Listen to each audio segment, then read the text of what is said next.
proposal. Yeah, so my proposal is that presidents get a 10x raise to $4 million, but then they're not allowed to take any for-profit, for personal gain speaking fees or board opportunities or any of that stuff after the fact, because it's human nature. After they finish running, they can't do any After books their term is over. Oh, they can do books, but they can't join corporate boards for money, take speaking fees for money, because it's human nature. Let's say I'm president, and then there's some rich CEOs hanging around in the Oval Office. Mm-hmm. And I know that 3 years from now, they can give me $400,000 just to show up and schmooze with their clients and employees.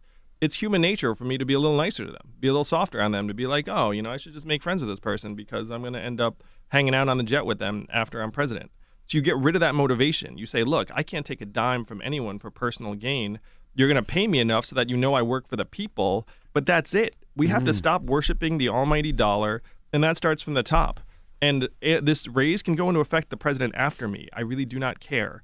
We just have to clean up our government so it actually works for us. And it's clear that that's the case. I don't have a problem with that because I feel like presidents are public servants, and I feel like all public servants need to be getting paid more money. Teachers, police officers, But a 4-year, veterans. $16 million deal?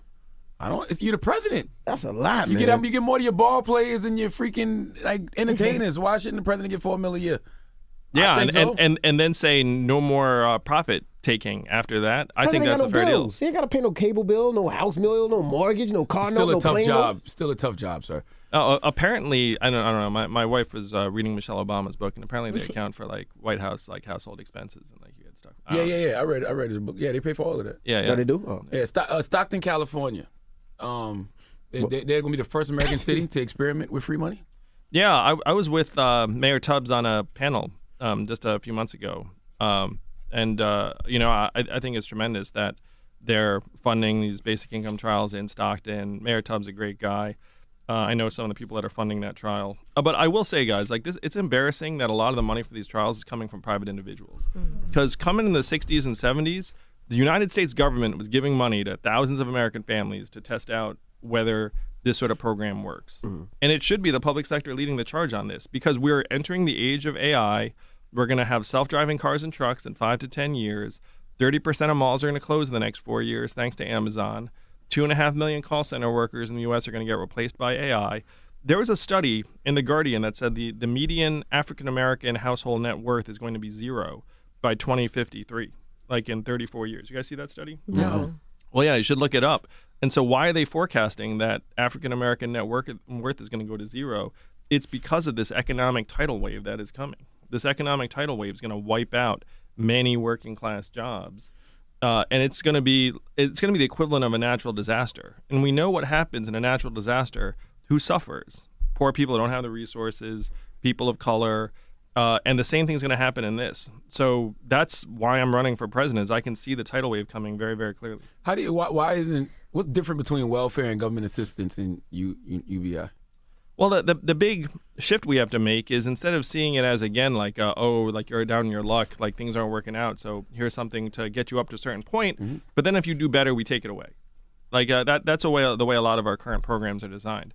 In the dividend, you get it, you do better, you keep the dividend, you keep what you're making too. It aligns your incentives much more closely, and again, it gets rid of the stigma. It makes us all shareholders of our collective progress.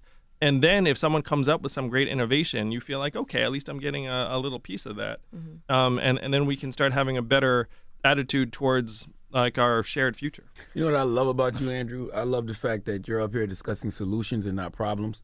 You're not running on a anti-Trump campaign. You actually have ideas. So that it pains me that you probably don't have a shot in hell of winning. So are you really? Oh, we're gonna find out, brother. I'm just asking.